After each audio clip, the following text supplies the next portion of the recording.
Hey, I'm Decathlon Gamer. Welcome back to PCM24 Yeti, episode 31. Final 17K in Maryland. This is the Maryland Cycling Classic. Minor one pro race, but it's an opportunity for us. The field is probably a little too strong, probably, considering we are looking at a sprinter with an 80. We're looking at a sprinter with a 78, sprinter with a 77, and then there's us. But at least Zhu today does have a +3 race day condition, and while a number of guys had favorable expected race day conditions, there really wasn't much in this group to suggest that we were going to have this. I mean, Chang obviously has a -5, and it offsets quite a bit of the positive draw that we have. But as we have 10K to go, and it's probably a little too late for these two guys to be a part of this, I think we've got a pretty good draw, and it's certainly going to give us at least a small chance. But you can see, Sidal Quickstep and Welsford, who we've been up against recently. We beat Welsford to get that last win, so maybe, just maybe, it almost feels like the more we are not a favorite, the more of a chance we have. When we are in with a shout and it's like we should be doing something, that's when we don't. The breakaway is finally getting caught as we go inside 4K, and we are into the last three guys, but we're also into them not being positioned at all for us to win this sprint. But Grunland has gone and the others have not gone, and Altengarl is going to go now at 1.6K, and as we come into that last kilometer, we're okay, but the road's too wide, you guys are too fast. Welsford wins ahead of Ulig, who we've been up against both recently. Dainese is here, can't even get in the podium himself. Colby Simmons, the favorite with the 80 sprint, only takes 9th, just ahead of Zhu in 10th. Altengarl 11th, and yeah, not this one. I've also got a really big gap in the calendar as we're just entering September before we even have our next pro race. I'm not even sure if I have another pro race this year. I've got to have something at the end of the season, right? Now, mid-September, we still have a totally open calendar. In fact, I don't see anything in that final week of the season, so it looks like we are headed for a season done. We have one race left on the calendar and a national championship for Taiwan. Yikes on that part. But the expected, the inevitable, and finally has happened, fall from a Continental Pro position has happened. Like I said a few episodes back, what we're looking at is we had 3-star talent. We couldn't recruit 4.5 or 5-star talent. Not that much was available to us. But we had no reputation. We had to bridge the gap, and we're doing that this year. Normally that's something you kind of can get to a little earlier than we've managed, but anyway, now we're going to have 3 4-star talents next year, so we are bridging that gap towards higher end recruitment.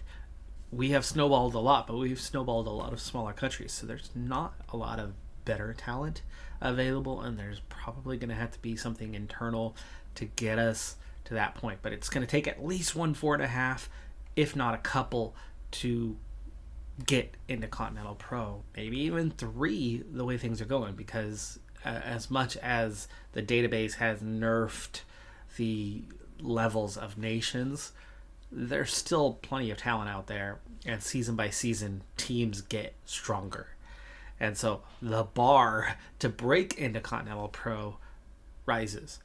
Last season, this season, we had a single team with 3 4-star guys and no one beyond that. We have 3 4-star guys now, but you can see we're already below the mark. 44th is not going to make Continental Pro unless something crazy happens in the next few weeks and somebody levels up. But I doubt that would see us jump more than 2 or 3 positions in the rankings, but for all I know, it could be really close. Speaking of, let's see. Visma, Ineos, Sudal, UAE. I mean, this is who we keep sprinting against. Why do they keep sending teams and strong teams to all the races we are at here recently? I don't know why they aren't obsessed with performing down at this level. Usually you'd send the backups of the backups to a small race such as this, your future talent. They aren't sending their best guys, but they are sending a group that's pretty dang strong. So already getting down to 3-star talent, beginning with Burgos at 32, and the cutoff for Continental Pro is 35th with Shimano. And you can see how they are all right there. I mean, these guys are all 3 stars. You're still looking at 3 stars at Coratec, and we are just shy of 3 stars. And that's kind of the problem with that. I mean, we're nearly 10 spots away. In fact, we were off the bubble already. Even last week, I was about 39th for the majority of September until just now. We've ticked down a bit lower, and now we're well off that bubble. So if we were to get one of those guys to level up and it raises us up a little bit, it's close here. I think we could probably make 3 stars, but I don't think we're looking any higher than 37, 38, 39. That seems a bit much. I mean, generally you make one rider level up, generally the boost, the bump is for the most part 2, 3, maybe 4 positions at most. We are close though. I mean, you could see just how close we are to that Continental Pro ratings. Maybe, but less than a month till the end of the season and things lock in. It's not looking so good. And remember that our guys, 2 out of 3 anyway, 2 out of 3 coming in. Panamar's 24, but he's already maxed out. And then Pickrell. And Pickrell's 25. Not quite maxed out. So maybe Pickrell could give us a little bit more, could have a level up. And then, of course, the third one is our man Shu, who does have a long ways to go in terms of development at 23. He's got a lot left in the tank. I did see a tiny boost last month in our index rating, and I'm pretty sure it was Zhu.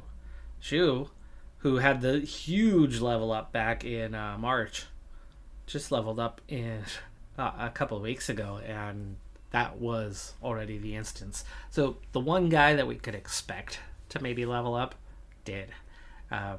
Very sneakily, just didn't change much this time. Possibly because I was still focused on his sprint and nothing else. I feel like we need to diversify what he has, but at the same time, top speed is his only thing. He is not going to be a well-rounded rider, and giving him more top speed will boost this, but I think focusing still on sprinting has slowed him down, so that last level up was a rather empty one. In fact, that last one, it looks like he might have gained a point in flat and time trial. Nothing else.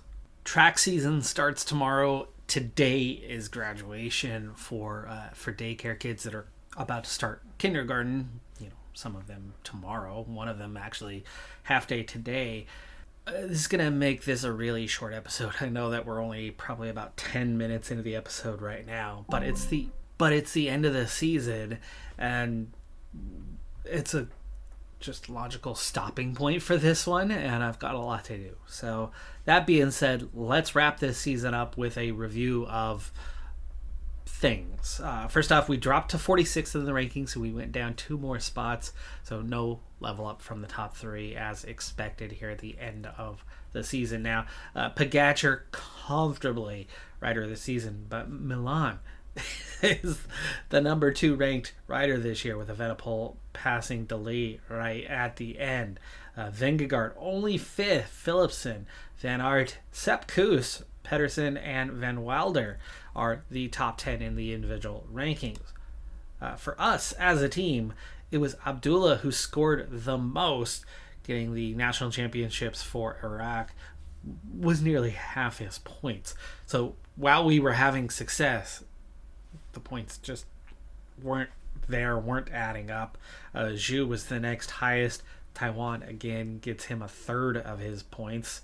Shui Walter's Zippinotti. Speaking of Zippinotti, we did have one rider who has had success in this last month in terms of leveling up. Didn't crack the top 3, but bridged that gap a little bit where we had those 4-star guys and then a drop-off. Well, now Zippinotti falls into that 3.5-star range. Technically, that is what his overall potential is, but you could see that there has got to be more than 3.5 stars coming if he's going to achieve stuff. And he is now our best climber. 72s and 73s in the climbing categories. Long ways to go yet. I'm assuming I have him. Okay, I have him training as a puncher. I'm thinking if I want to keep him well-rounded, let's go ahead and train climber for the next level. As a team, it's UAE who outscored everyone. No surprise with Pogacar picking up nearly 10k in points. Visma just behind them, though. Very close battle for best team. Bora Hansgrohe, Lidl Trek are the next best placed. As for us, 28th is really good from where we've been, especially with how little racing there was this year, because right away at the very beginning of the season we finished off the pop 2s and moved into the pop 3s, and because of our reputation we barely had any of those pro races.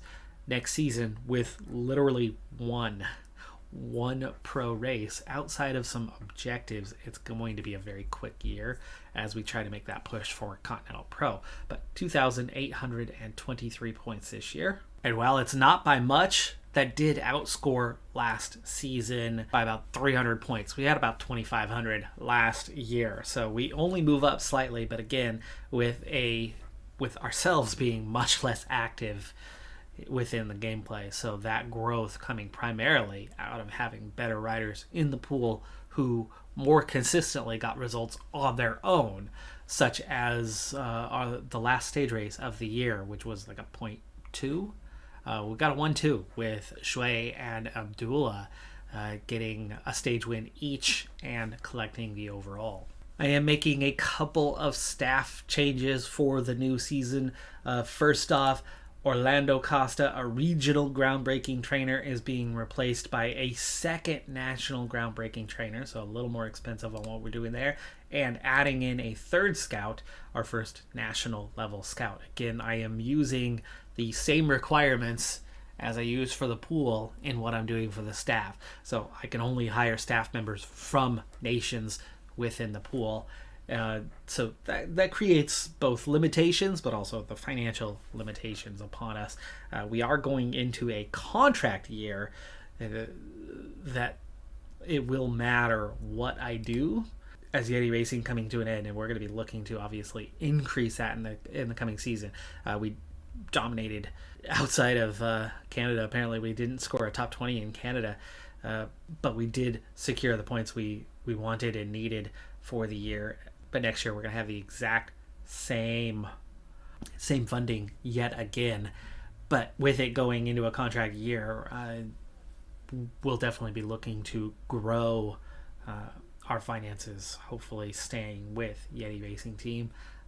If they offer us, they did fix that bug where you were getting offered 10-20% of what you were supposed to be getting to stay with a sponsor, forcing you into taking another sponsor.